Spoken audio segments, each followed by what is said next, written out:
Okay, so welcome to our session. We will talk about or introduce the Master of Science in Global Food Safety Management and Risk Analysis. If you cannot hear me well, please put in a message in chat box, or if you have any questions, please feel free to interrupt me at any time or type in the message in the chat box. I will pay attention to chat box questions.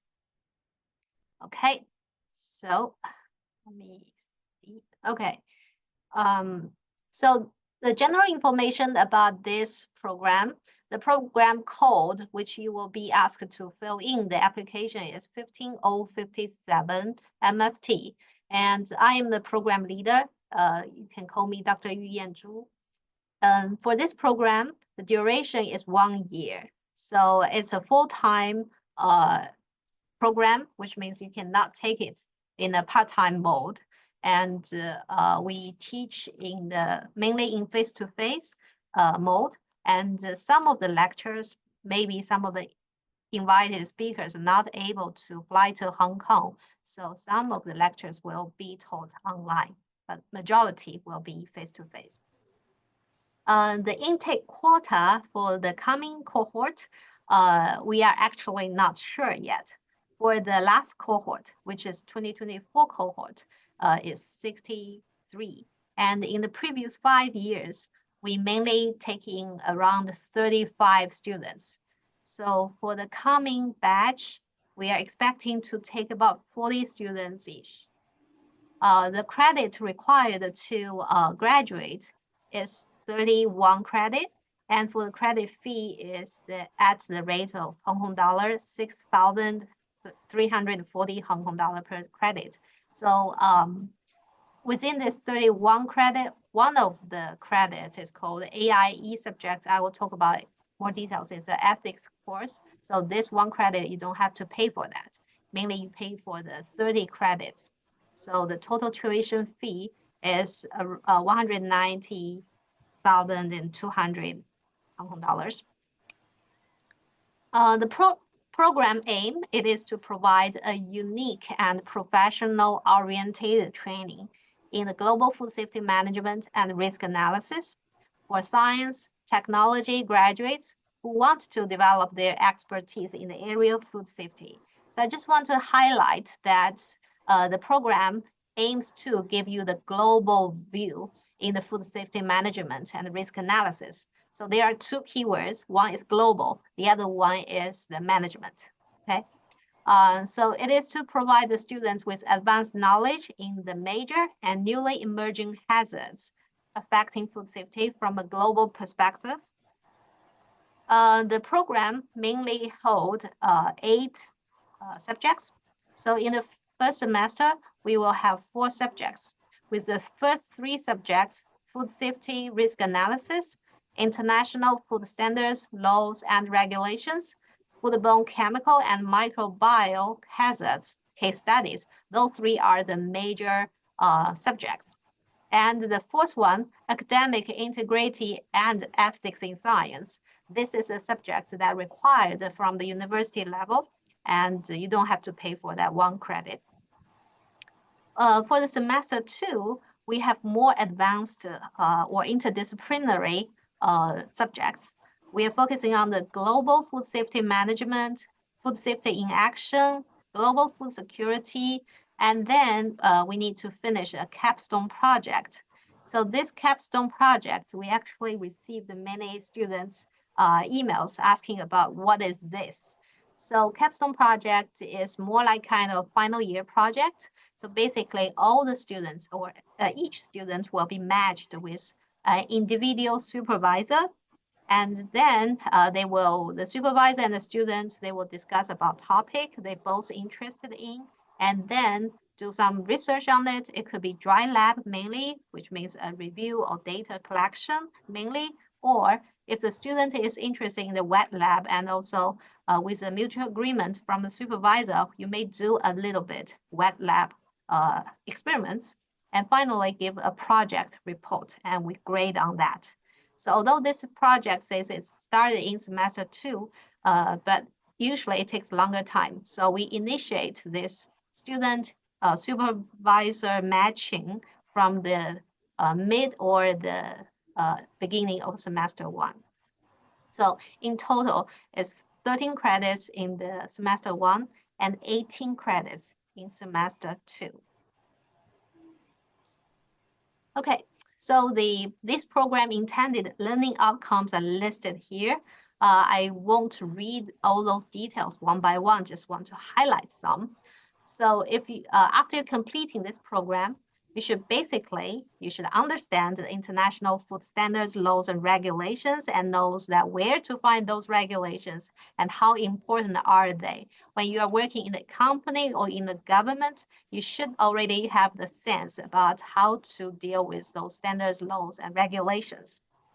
And also those information were taught in a global perspective. And secondly, you are expected to master the knowledge of risk analysis to critically evaluate the risk of major food hazards, and then to address these food safety issues worldwide. With this ability is very important from the industry standpoint. And thirdly, you are expected to demonstrate that you are good enough to develop the risk-based food safety management strategies and implanting those like ISO 22000 systems. And fourthly, demonstrate competence in the critical analysis. Let me mute one of the audience. Okay. And finally, work effectively as an individual in a multidisciplinary groups to mainly communicating with their professional development. So there is some information I want to add upon it, which you cannot find online, is that in the very beginning, back in around 2017, 2018, when the program was established, our program leader try to talk to the government, talk to different industries to ask their opinions about what type of students or employees do they want, what kind of abilities do they want. Based on the needs in the market, we designed those subjects, those courses, and we invited the relevant lecturers to give us the training. So the class arrangement, this class will be conducted primarily on Tuesday and Thursday evenings. So from 6:30 to 9:20 usually in the evening, and also Saturday whole day. So this is very friendly for the people who, for students who are like taking a part-time job, or even we had the students before took the full-time job and study in the evenings. Although he had worked really hard to handle these two balls in hands. And for the food safety risk analysis, this subject, there will be one weekend where the class span from Friday evening to Monday, Monday whole day. And the reason is because our lecturer will fly from America.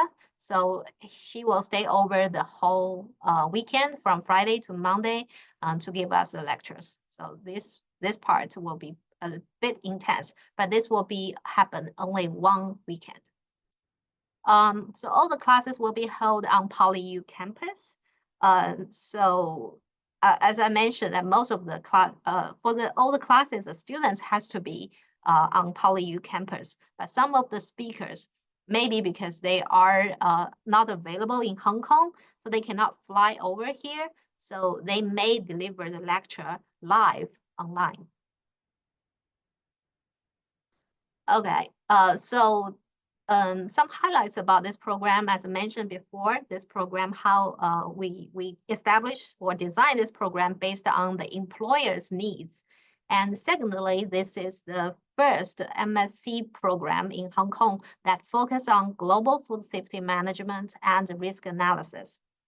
And one of the highlights, or one of the things I received from the previous students' feedback, is about that the 5 certificates we offered, which is pretty attractive to many employers. Those 5 certificates are PolyU Official Graduate Certificate and 1 Official Food Safety Risk Analysis Core Training Certificate that issued by GIFSM.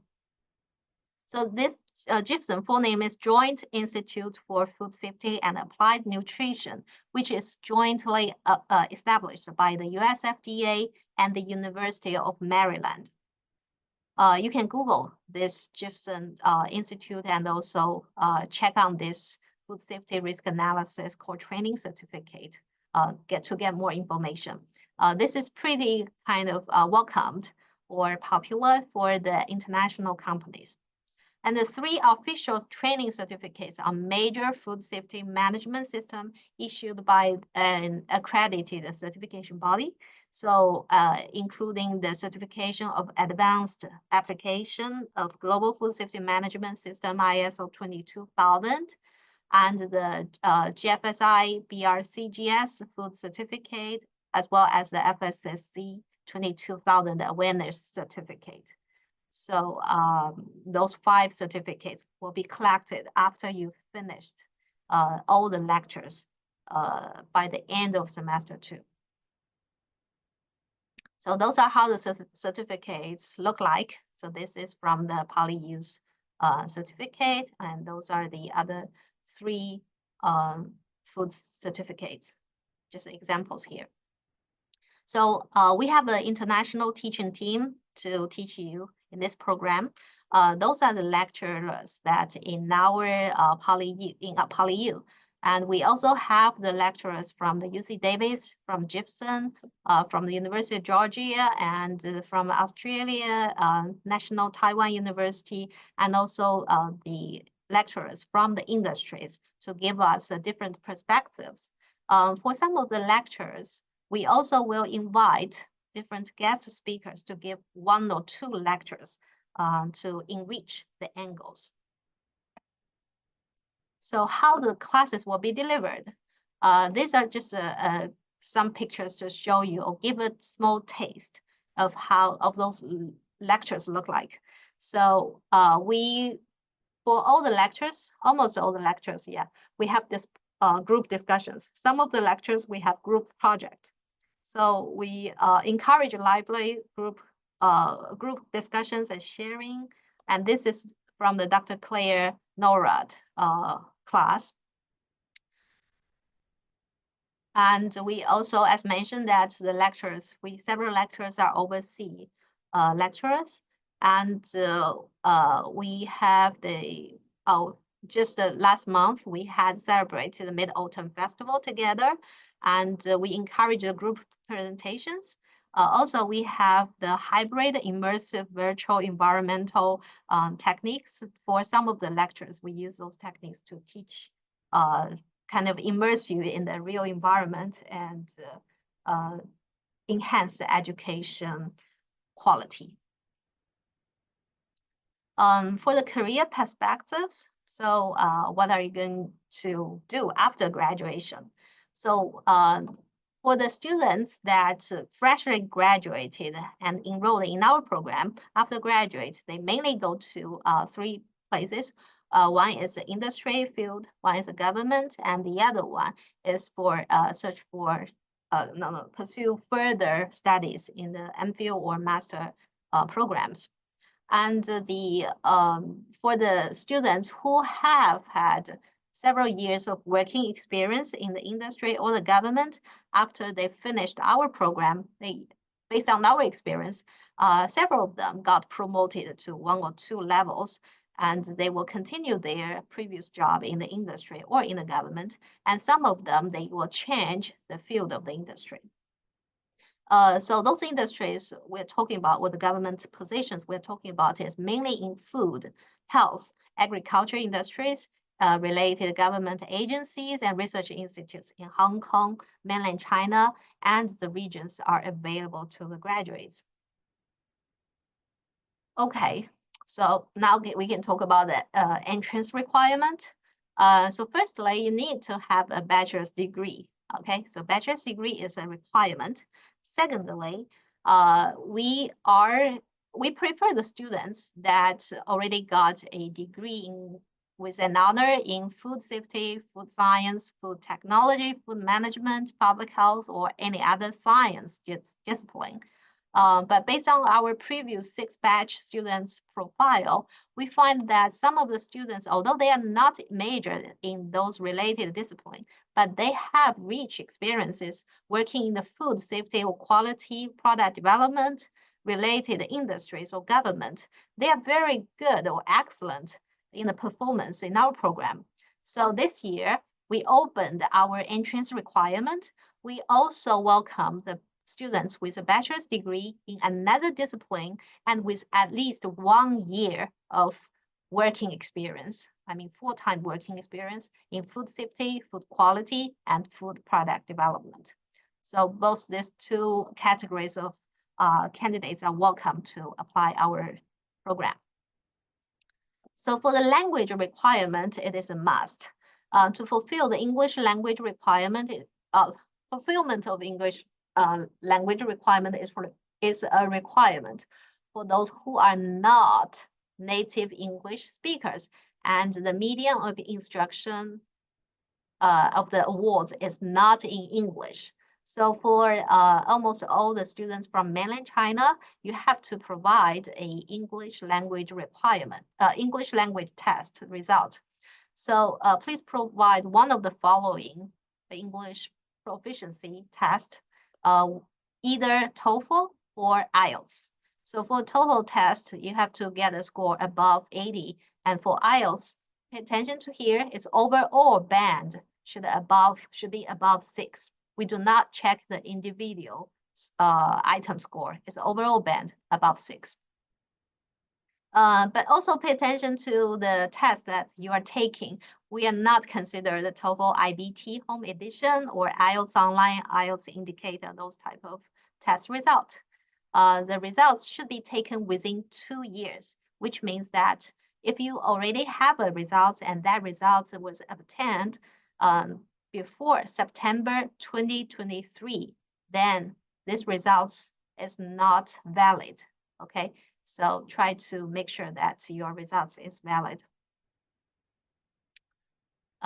Okay, and this is one of the things that many students are very interested in about scholarship and financial assistance. This year is a bit different from last year. So the entry scholarship, just pay attention to the change. The entry scholarship is eligible for both local and non-local applicants with excellent academic achievements. We do not have a very clear criteria about a very clear quota about how many of the students will receive this entry scholarship and the amount of the scholarship. But just to give you a taste about last year, we had 4 quotas for local and non-local applicants to get this entry scholarship, and each student received 10,000 Hong Kong dollar. So that's about the case. And this year, we may increase the amount of the scholarship or increase the number of the receivers or awardees. And secondly, is the second type of scholarship is a continuing education fund, CEF. This is only eligible for the local students. So for local students, if you want to get more further information, you can email us or refer to the Hong Kong SAR government for more details. Basically, the government will support you 6 credits tuition fee. And thirdly is the Hong Kong SAR government extended non-means test loan scheme, or ENILS. This is also only eligible for local applicants. So more information still can be found in the Hong Kong SAR government, or you can email us and we can give you the link for more information. So just here, pay attention to last year, we have a fellowship supported by the Hong Kong government for local students. But this year, we haven't really heard a very confirmed information yet.